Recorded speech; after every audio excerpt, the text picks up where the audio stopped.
Hi, it's Mary Beth Decker with sacredgrove.com, where people and pets heal and connect.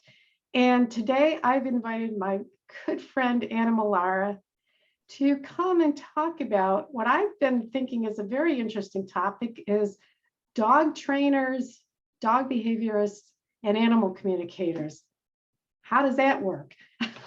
But first, Anna, thanks for coming. Yeah, I'm you're so glad very to do welcome. this. I'm so happy to be here. Thank you. So let me tell a little about Anna. And I'm going to read to keep everything correct. So Anna's been working with dogs and their families for over 2 decades, originally in New York City and for more than 21 years in Colorado.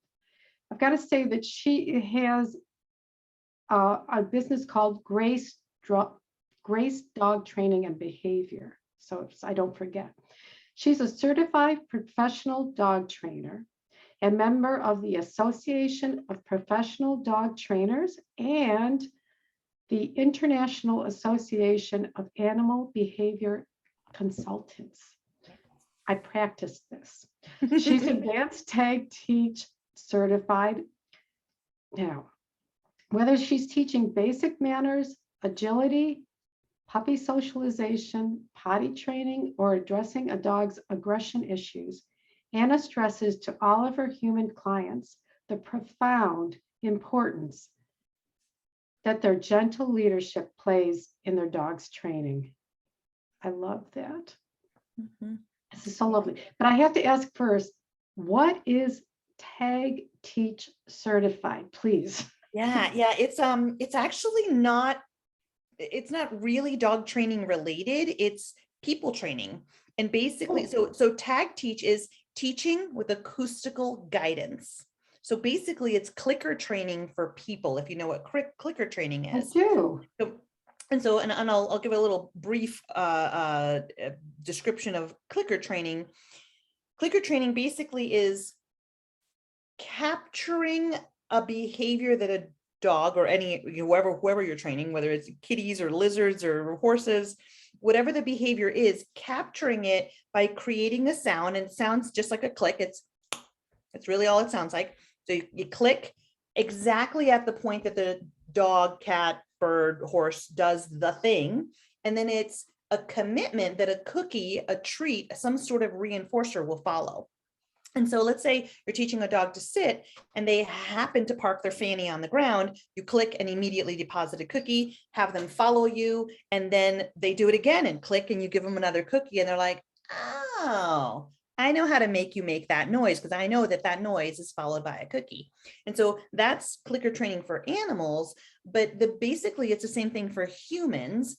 With humans though, we have the ability to kind of manipulate the environment a little differently. And we also have language too that we can use. And so I use TAGteach to teach the families what I have taught their dogs. Right. And so it makes them absorb the information better. And so what I used to teach in a 12-week series, I now teach it in a 6-week or 5-week series. Oh. Because the dogs are learning really fast and the people are learning really fast. Oh, that is so good. And it's gentle and it's fair. There's no yelling. There's no correcting. There's no, no, stop it. There's none of that. Yeah. So it's really pretty fun. Yeah. It's really fun. Sounds lovely. Yeah. It's really cool. And it's used a lot in the Olympics for teaching, teaching athletes to be more precise in a specific part of their motion. So like a golfer's swing, or like a what is it called, the skiers that do the high jump kind of thing, right? Like how do they tip, just adjusting the tips of their skis can give them a better jump. The pole vaulters that have like the pole and then they jump over, just arching their back just right to get over the pole. I mean, there's all these little bits and pieces that you can really sharpen. And it's used all over the place. I mean, it's used for fishing boats. It's used, surgeons are using it to train specific techniques and stuff. Yeah, it's pretty amazing. So I use it to train people. I got to ask, so I'm thinking of the golfer and they, or many of the athletes, they watch their they watch themselves, they film themselves and Yes. watch and then get feedback. But what you're saying is they're getting it right while they're doing it. The click happens when they're doing it right. Exactly. Oh, that's cool. Yeah, yeah. Okay, And you look for it, right? You just right. you look for that specific thing. And so like I had a family one time that they asked, they had a problem where they had these two dogs. They were young adolescent dogs. They got at the same time, and they're very, very naughty, and they're jumping all over the guests and everything. And this one little girl, friend of the daughter, had come in the house, and it's one of those houses where like all the kids come and go and come and go and come and go, right? And one of the dogs jumped up on her and knocked her down, and she hit the back of her head, and it was scary to her. And then so they came up, well, together we came up with a method that when the kids came in, because they would all like jump the fence and come in the backyard and all that stuff, right? And so they'd come in the house and they came to a baby gate in order to get in to where the dogs were. And so they would come up to the baby gate, and I taught them that they put their hand on the baby gate and they call out, incoming, right? And then whoever was inside with the dogs would go, all right, that one's in the crate and that one's loose, but I have his collar, got his collar, right? I'm holding on to his collar. The coast is clear was the response. And then the kid could come through the gate and then go upstairs to the kids' rooms and stuff. And because it was a period of time that the dogs, there still had to be training had to happen, but still if they were loose, they could knock somebody down. So the training wasn't complete. This was a good management tool, and the children felt so much safer coming in and out of that house That's until brilliant. they got further training. Yeah. Right. That's brilliant. Oh, that is Yeah, great. really cool. It's That's really cool. Love it. Thank you. Thank you for explaining that. And good story too. So obviously I started with your bio so I could say she's a really good dog trainer. She knows what she's doing. And you've used animal communicators before because Yeah. you've used me. So I know those two facts. Yeah. So let's dig into this. First, how did you learn about animal communication? I was thinking, because you've asked me that question before, and other people have asked me that question before, and I'm like, I don't know that I can totally pinpoint it exactly when. I do know though that my brother and I went to this dog show thing. It was called the Great American Mutt Show, and this is like, I don't know, in like 99, maybe 2000, I don't know, somewhere around then. And you could enter your dogs to do tricks and competitions and stuff. And one of like the prizes was a session with an animal. They called it an animal psychic is what they called it at the thing. And it was like, whatever, that's so silly. Let's go see what the dog says. Oh, does he like more cookies? Woohoo, right? And it was all of that, that kind of stuff. Oh, you want more cookies? Wow, I would never have figured that out, right? So anyway, we go, and I forget which one of us won it, but we went, and it was really like the obvious cute stuff. It's like, oh, and you're right, the dog wants more belly rubs, whatever. And I was like, oh, whatever. But I was left with that, like, but what if you could talk to the animals? Like, what if? And then it just kind of kept showing up for me in different ways. And even the feeling with my own animals, where I remember my oldest kitty, he wasn't feeling well, and he was like about 19, and he turned and looked at me and he's like, Mama, I'm done. And I was like, I live alone. Does anybody else hear that? Right? Because it was so crystal clear. Right. And I was like, well, I believe you. And you didn't actually say words. Your lips didn't move. I was like, I'm not going to judge this. This is what you need. Okay. Called my vet and whatever. And she's like, yeah, he's good to go. And I was like, all right. And I remember being very connected with him, feeling really good about the connection with him, and going, I don't know how this happened, but I hear you, and this is what you need of me, and I need to provide this for you. A few other times I've had people say like, oh, I talked to an animal communicator, but they didn't really give me anything. And so they, when I asked them about like behavior and do you want to find out like, why is your dog, barking so much, afraid of this person, or aggressive, in what way? Would you consider an animal communicator? And they're like, yeah, that's all just like, it's all a bunch of crap. Or they're all a bunch of scammers. So I got a lot of that in the very beginning. And then not until my good friend Kim here in Colorado, when I adopted Tatanka, she was actually going through an internship, and she had to do some projects. So she had to do some communication as projects, right? And she's like, can I talk to your animals? I was like, whatever. I'm like, as long as they don't tell you about my stuff, like, as long as they don't tell you about me. And she's like, they're probably going to. And I'm like, all right, whatever. I don't care. I have no real secrets. And so that's the time that I think I remember the most as far as like how I really got introduced to it. And that was probably around 2000, what, like 2005, 2007, something, I don't know. And so she really helped me to kind of ask Tatanka some questions. And again, I didn't see anything that was really like substantial, meaning information that was absolutely necessary. Like one of the first times she talked to him, she asked him, how do you like it? Or how are things working out now that you live with this new family? And he said, I love it here. And I was like, yeah, of course you're going to love it here. You're like, you were in the shelter and now you're with me. It's got to be better. Right. And so I'm thinking, yeah, whatever. But it didn't feel like, yeah, whatever. It felt like something felt really good. And I was like, yeah, that could just be my yummy feelings, because I'm a warm person and I like this, but what more is there? Right. And then we had another situation where I actually had a client dog, and this one, I might have told you the story in the past, but I had a client dog who had started showing aggression towards children. And the family was like, yeah, we're really worried about this because we're a young couple and we want to have children. And our dog is like starting to growl and lunge at children. And I was like, would you be open to an animal communication session? Maybe we can ask them some questions. And they're like, no, that's a bunch of baloney. And I'm like, all right, well, would you be okay if I had an animal communication session with him to see what I could get out of it? Because I know I need permission for this. Anyway, so Kim did the session with us and she came back with, the dog said that there was a little girl in a yellow dress and a sash around her waist, and she was sitting on his back and riding him like a pony, and he didn't like it.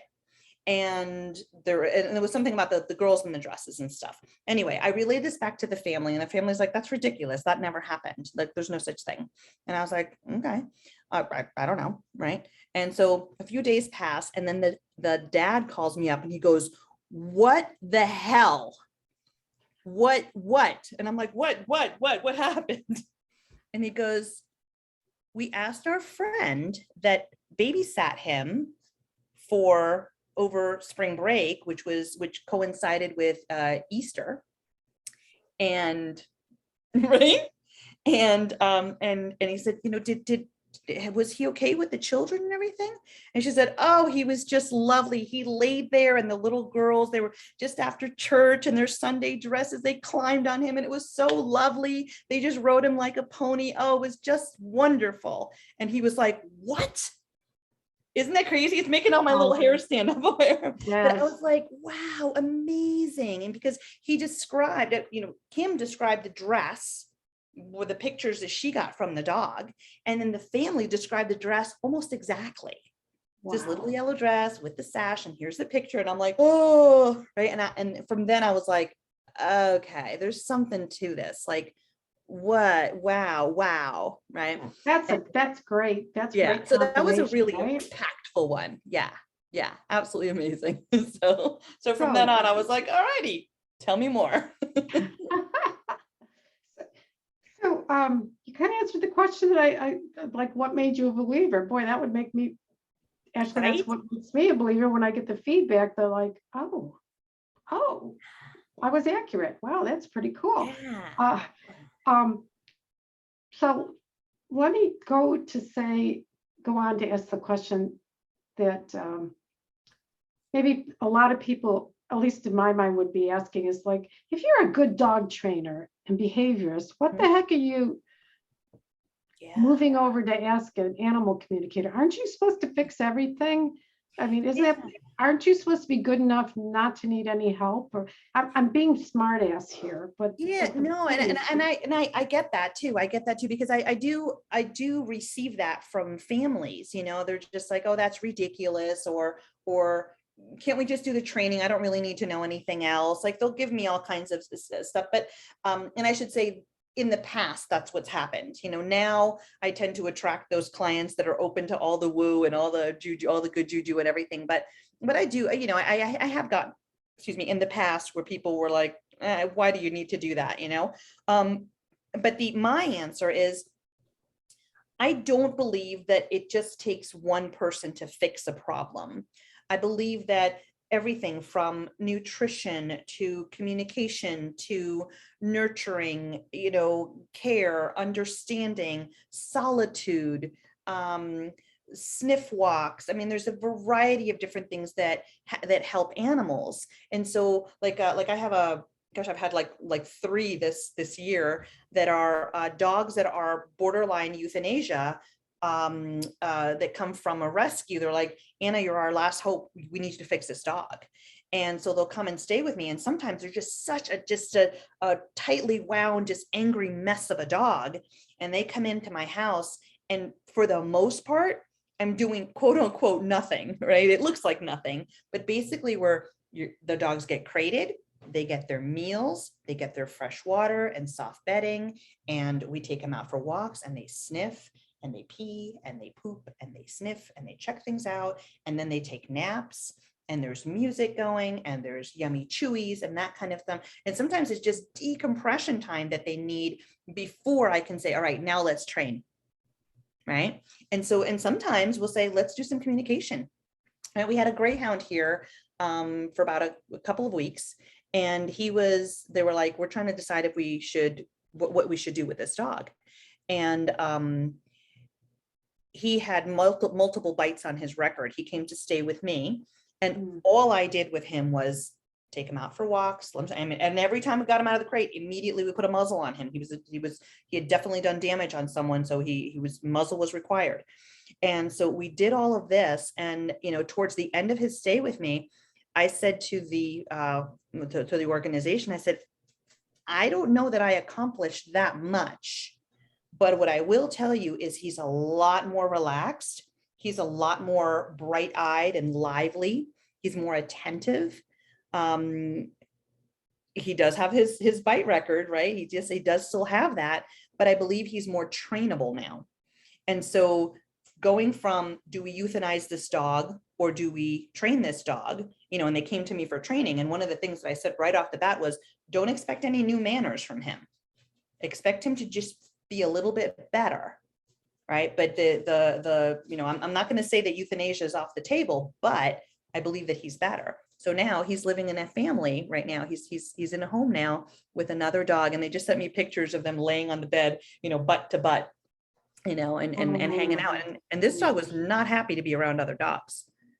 Right. Not happy to be around other, you know, people and dogs and stuff. So he was definitely sketchy. And so as far as like the communication, you know, there's so many, because we had actually the animal chiropractor come in to see him, and she also did some communication with him. And she said that part of it was that he was not being listened to at all.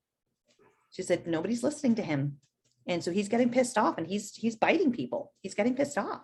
I'm like, I don't blame him. Right. And then the other part that she said to him, she said, hey, buddy, stop being a victim. You're not a victim anymore. And you could see his face go, oh, I don't have to be a victim, which was just amazing, you know. Anyway, so he's in a home now, which is really cool. Well, I so, love that. Yeah. Well, because I talk to dogs that have started with rough starts, and they get into really good families. And I do say, my language is, you get your best self. You just won the jackpot, buddy. You got loving family. You got food all the time, walks, sniffs, people that love you. Yeah. It's time to let your best self come out, you know? Yeah. That's the piece. Yeah. Because right? just like humans, they're in there. They get stuck. They do. They get stuck in that thing that worked for them. But you don't have to spend your whole life there. Yeah. Just like humans, right? Yeah, I've got one right now. This little corgi. She is spicy. She is spicy. If you just look at her a little too long, she will go off on you, and she'll like bite at the cage, and you know, just really just go off. And I'm like, okay, girl. I'm like, take a moment. And she's like, I'm still really pissed off. And I'm like, all right, take your time. And I'll just leave the room and shut the door and just let her have her moment. I'll come back a few minutes later. She's like, all right, I'm ready. I'm like, all right, let's go for a walk. But it takes some time. She's a spicy one, and I am not sticking I my love fingers that in term. there. It's so much better than so many other terms. Well, Spicy. spicy, yeah. Yeah. Yeah. Instead of my So other language. there's other language. Yes. Yeah. Yeah. So it's cool. It's another tool, right? Yeah, it absolutely is. It absolutely is. Because there's literally like so many options. There's medication, there's holistic care, there's change of diet, there's exercise, there's nutrition. There's so many different things that we can do for animals. And, I look at, communication as just another one of those tools that helps me as a behavior specialist and a really good trainer for over all of these years. It just helps me to get another little angle as far as like what more can we do for this dog, or why does this dog have this fear, or why does this dog behave this way around these certain things, right? Yeah. So yeah, we get a lot of times we get a lot of really wonderful information that we can apply to the training. I love it. I want to get one more point that I love. Yeah. What you're doing in just giving them time to decompress feels equivalent to when I check in with them and find out what's going on in the emotional world. And Yeah. what it seems to me that that I also know is you got to take care of the emotions first and acknowledge them. Then you get them in a place where they're actually listening to you. Like they're open for something else. But if you don't hear and invalidate and allow them to get those emotions out, you can't, for Totally. real change, you can't get to that next step because that's a huge there's a big block there. There is. Yeah. There's a longtime client who I've sent to animal communicators. I want to say that you've spoken with her before, but she's got a dog with reactivity and aggression issues, and he has a very small bubble. Only a few people can really handle him. I'm one of them. My ex is also one, and it's her, and then maybe I think her nephew or something. Anyway, she recently, just a few weeks ago, she called me and she's like, Anna, I don't know what to do. I've got to rehome him. I don't know what to do. And I'm like, why don't we have a session? Why don't we have a communication session? And I think she had called Kim, and they ended up talking about what was going on. And he said, Mom, you're not showing up. You're all busy with your mom and your dad, because she has elderly parents that are, mom went into a memory care home. Dad is still living at home. She's spending a lot of time, with, taking care of her dad, and then, just stuff, and then her sister had a surgery, and, all these things. Right. Yeah. And the dog is like, I'm getting the freaking short end of the stick here. I got nothing. Right. Mm-hmm. And he actually, what he did was she took him out, the wind had blown down her fence. And so she put him on leash and took him out front. And as she was going out front, somebody was passing with their dog, and he lunged and dragged her down. So she fell, she dragged, and then the leash came out of her hand. And he didn't make any contact. Thank goodness. The lady was able to pick up her dog. And then the owner was able to, grab her dog and bring him back in. And she's like, I can't live like this. And so when they had the communication session, he was like, you're not giving me anything here. You're giving me food and you're letting me potty, but I got nothing. And so she was like, okay. And so she got that information. And then, so she and I were able to sit and formulate a plan and say, okay, well, we're going to give him this kind of reinforcement and these kinds of sniff walks and this kind of exercise. And she's been plugging it in, and everything has changed for her. Hot damn. That is fantastic. Right? Yeah. That's what we want. Yeah. And sometimes, sometimes a dog has to kind of give you a good, kind of grab you by the shoulders and shake you, which is what she got when he pulled away from her. He had to go like, come on, step up, right? Yeah. Because she's basically been taking care of the world and not really enjoying her time with her dog. There you go. She's been kind of checking out. She loves her dog and loves to play with her dog and loves to do really fun stuff. And he helped her kind of go, come on back and do the things that you love to do and play with your dog and hang out. Yeah. It's I'm pretty cool. sure that ended up so well. So yay. Yeah, Yeah. I was just happy. I was so happy and relieved at the same time. I was like, I don't want this dog to be rehomed, because this is not a rehomable dog. This is a pretty intense little guy, and we want to make sure that he stays with his mama. She's the best Oh, I'm for so him. glad. Mhm. That's a good story too. Thank you. Yeah. Well, thank you so much for this. Where can people find you if they want to know more, Anna? Yeah. Tell us about that. I'm fairly easy to reach. My website is gracedog.com. That's GRACEDOG.com. And I see people in person here in the Denver metro area, and virtually. I've only been seeing people all over the United States, but I'm happy to see them elsewhere. I see people on Zoom. We get a lot of really, pretty intense problems resolved. I've got a lot of really great resources and wonderful friends in other areas. So if I'm not the one for you, I do help you find, whoever you need. I really like working through difficult behavior problems. So everything from separation anxiety to reactivity and aggression, really naughty impulse control issues are probably my favorite. But yeah, that's how to reach me. gracedog.com, and then my phone number is 303-238-DOGS. Okay. Yeah. Thank you, Anna. Thanks for the time. I really appreciate it. Very This has been wonderful. Yeah. Mwah. It's so good to see you again. All right. So it's Mary Beth Decker at sacredgrovedogs.com, not dog.com, signing off. Bye now. Bye, everybody.